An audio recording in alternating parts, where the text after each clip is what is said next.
welcome back. My name is Sophie and I do videos about weight loss, infertility, and anything that might interest me. Today, as you can see, I have a little buddy on my lap. Archie is super clingy right now, so I thought I would do this video even if he's here. Today, I decided to do a video about my follow-up appointment at the fertility clinic. An appointment that I've anticipated for so long because of COVID. It took me from February to December to get this appointment. I went for my very first appointment at the fertility clinic in February 2020, and I only got in for my follow-up appointment in December 2020. It took a really long time because we still had some testing to get done after our initial appointment at the fertility clinic, and one of the testing that I needed to get done was my HSG. Now, because healthcare is public and free in Canada, every procedure that you get done, like at the hospital or wherever it may be, takes a really long time, on average about 3 to 6 months. But because of COVID, it took way longer than that. It took around 9 months to get in for my HSG, and then it took an additional month to get my appointment for my follow-up. So I got in for my follow-up appointment on December 10th, and I knew at this point that we would start discussing procedures, what was wrong at my HSG appointment, and where we would go from here on out. So this follow-up appointment was done via Zoom because of COVID. They are trying to minimize the amount of people in their clinic at one time. So all of the initial appointments and all of the follow-up appointments and all the teaching appointments are being done via Zoom. So we sat down at our kitchen table and we had our follow-up appointment. The people involved in the follow-up appointment was the medical director of the fertility clinic, the same OBGYN that I had met with for our initial appointment, but also a nurse. The nurse that we dealt with at our follow-up appointment was not the same nurse that we dealt with at our initial appointment. So we didn't know him at all, but he was very, very nice. Also, this is an update on what's going on with us. Every follow-up appointment is going to be different depending on your situation and what is going on with you. But yeah, this is an update on what is going on for us and in our fertility journey. So if this isn't pertinent to you or you're not interested in my life, I'm sorry. But basically, the first thing that we had to address during our follow-up appointment was the fact that I have a tube that is blocked on my left side. I had my HSG done in November. If you haven't watched that video, I'll link it at the very end of this video. We found out that my left tube is blocked, and this was really hard news to deal with for me because I really never expected that. If you look at the list of reasons for why tubes are blocked, I haven't dealt with any of them. It can include anything from like fibroids to surgery.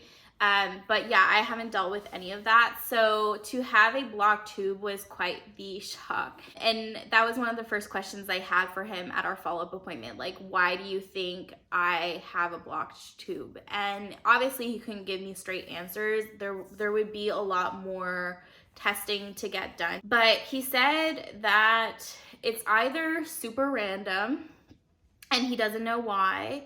It's either that it wasn't actually blocked and I just had a spaz when the dye went to go in. But he said usually if you have a spaz, it's because you're like in a lot of pain. And I wasn't really in a lot of pain. I was also on Ativan to calm me down.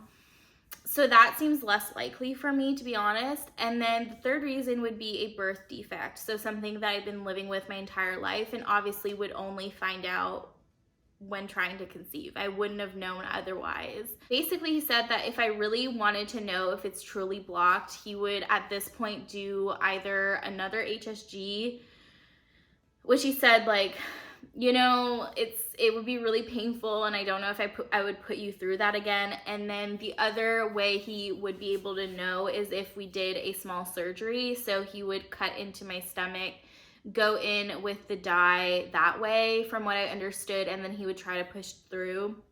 That could either unblock my tube or just confirm that it's super blocked or that it's a birth defect. So I told him right then and there that I was not interested in the surgery. I just felt like it wasn't worth it for me. And I also was not interested in doing another HSG at this point in time. So obviously all of this can change. My mind can change. My husband's mind can change. But for right now, we just don't feel that it's worth it in our situation.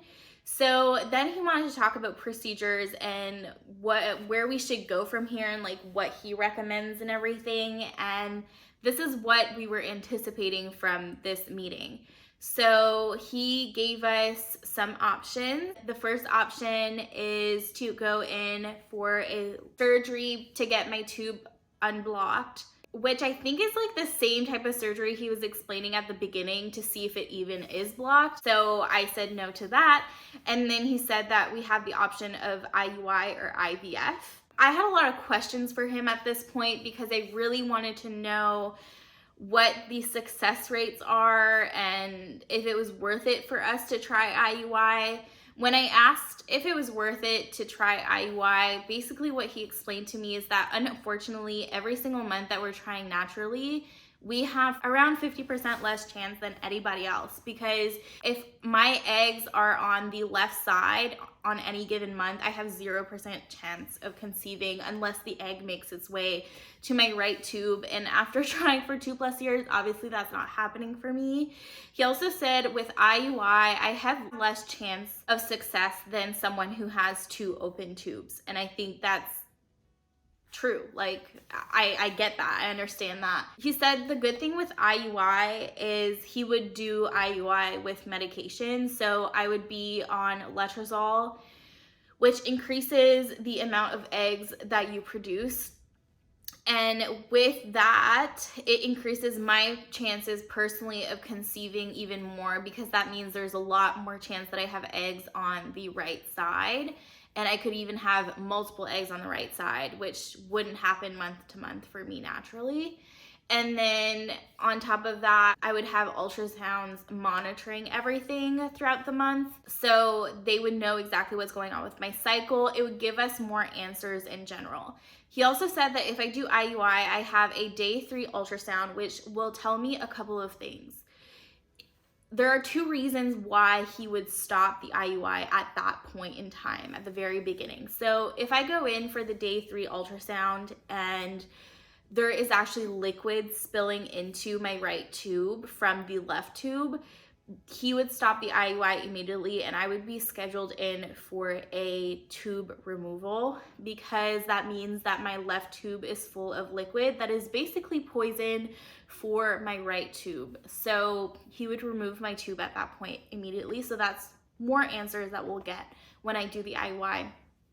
Another thing that he would be looking at on day 3 is to see if I'm actually producing eggs on the right side. He said he wouldn't stop it immediately, but he would advise me that the chances of this IUI being successful are lower than if I was already producing naturally eggs on my right side.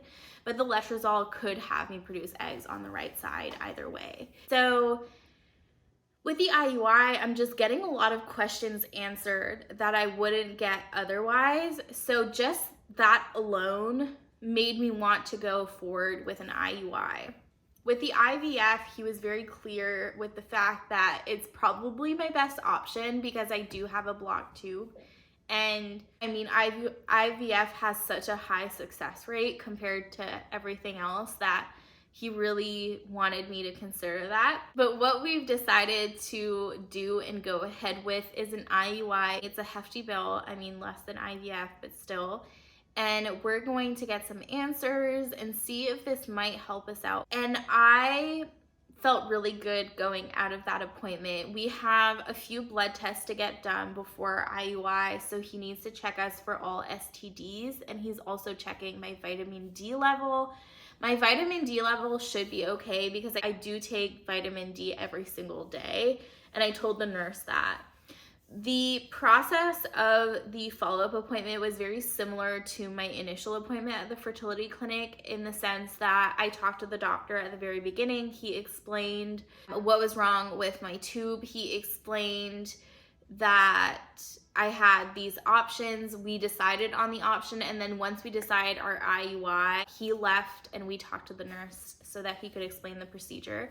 Another thing that our doctor explained to us is that because I have a blocked tube, I have higher chances of ectopic pregnancies.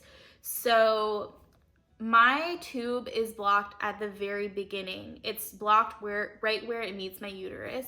So it's like fully blocked. It's not even partially blocked, which I asked him if that means that I have less chance of having an ectopic, because it would be really hard for everything to get stuck in there because it's really blocked. And he said, yes, I have lower chances of other women that have blocked tubes that he's seen, but I also have a higher chance than women with no blocked tubes to have an ectopic on my unblocked tube. So he was worried about that.